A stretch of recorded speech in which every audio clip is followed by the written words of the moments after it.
Hello, Blackhawks Nation. Welcome to the Blackhawks Daily, your favorite recap of the daily buzz around your Chicago Blackhawks.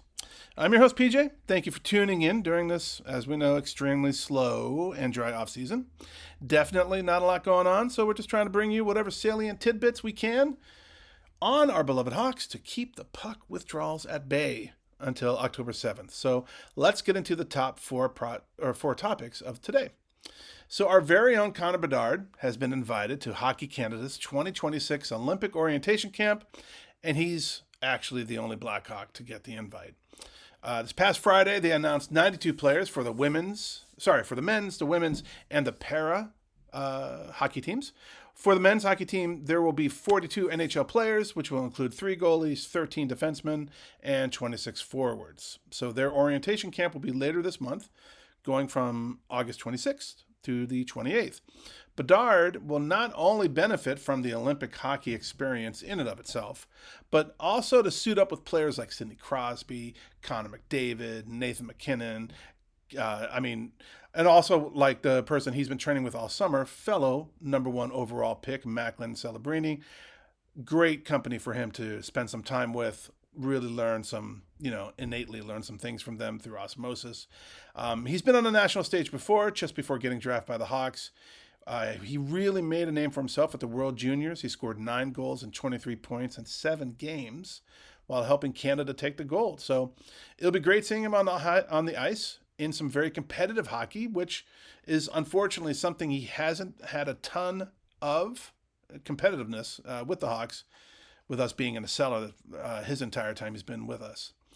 It would be a great chance for him not only to showcase why he's so coveted by the Hawks fans, but also to make another point to show the world why we drafted him number 1 overall. So definitely something to look forward to.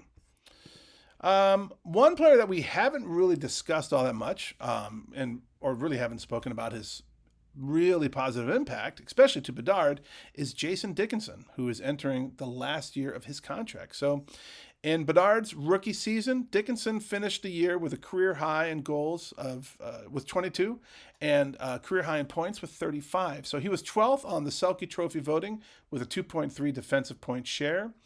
He's proven that he's a great defensive center who can also support the team with some offense, right? Like outside of that year, he's never scored more than 9 goals, but defensively, he's always been rock solid. Last year, he was limited to 59 games where he had 7 goals and 9 assists. He ended up on the IL a couple of times, and unfortunately, his presence was really missed during those times. If he has a full and healthy season, he could bring a really nice supportive boost to the Hawks and to Baddard as well. So, he's got 1 more year left. Let's see what he brings to the ice and make the most of it. Also, we have Mr. Kevin Cchinsky that we should talk about a little bit. His name continues to be brought up, seeming to have a great chance for a good year coming up, even though this year he's kind of being seen as an underdog, which is kind of weird. He was a top 10 pick, right? So as we all know, his development was a little bit different because of his age. He couldn't start with the Ice Hogs because he wasn't 20 years old by that point. So either he had to start with the NHL or he had to go back out to Seattle in the WHL, which neither of those were kind of perfect. So he stayed in Chicago, and to be honest, he struggled a bit. Last season, he spent most of it in Rockford, where he showed why he was so highly regarded. So first time he was in the NHL, and then he went back down to AHL finally when he got of age, and then he really did well. He had 27 points in 56 games. He was the team leader in points for D-men for the Ice Hogs. He also went on to the AHL All-Star Game and even won MVP at the All-Star Challenge. So the question now is, where does he fit in, right? We got Levshinov, we got Renzel, Del Mastro, and Kaiser, hopefully get him sewn up soon. But they all certainly made a name for themselves last year, and their presence actually makes Cchinsky an underdog, right? Like that's a very solid top 4. He obviously can add to that. Let's see how he does. He's still definitely a top prospect, but training camp obviously will play hugely for him this year. He's got the talent, and now management is looking forward to him coming into camp with a little bit of a chip on his shoulder and something to prove. So we obviously wish him well in those endeavors. Let's see him on the ice. That'd be great. And then really quick, we have a ton of great traditions here in Chicago. We're celebrating the 100th year of this wonderful storied franchise. We have the best sweater in all of hockey, and some say we have the best uniform in all of major sports, and I tend to agree with them. The one other thing that the Hawks really have that kind of gets in the minds of their opponents, under their skin, we have a great celebratory song. Just like the Cubs with Go Cubs Go, even though that's played at the end. The Sox with Let's Go, Go Go White Sox. The Bears with Bear Down, Chicago Bears. And the Bulls with their opening song, Sirius by the Alan Parsons Project. The Hawks have Chelsea Dagger by the Fratellis. The Fratellis is a band out of Scotland. And this song was released back in 2006.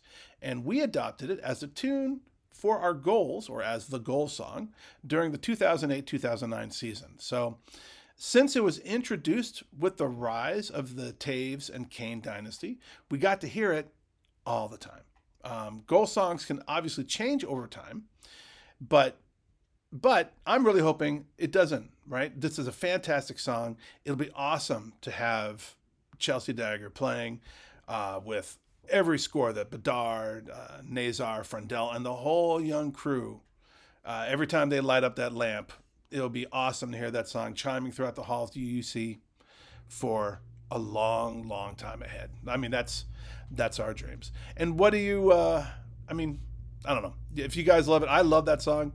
Before, I think it was like, OK Go had a song that we played, or Blur had a song that we played. For goals. So I don't know. I think it's one of the most iconic songs. The Chicago, one of the best things about the city is that we do incorporate music really well into our teams, and it becomes a major point for us. So I don't know. It's tradition. It's a tradition that I would love to see going on for a long time. So it's a short one today, folks. It's Sunday. Of course, I'm recording this on Sunday. It's a beautiful day. I hope you guys are enjoying it outside. I hope you got to go down to Lala and just hang out with 100,000 people.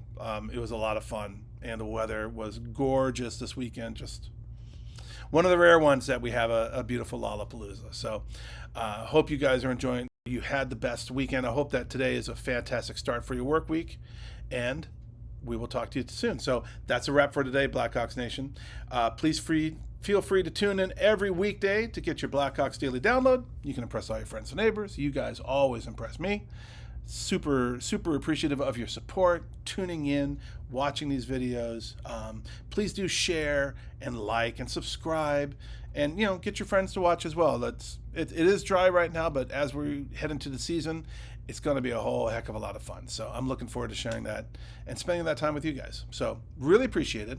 That's it for today. I'm PJ, and we will see you next time on the Blackhawks Daily.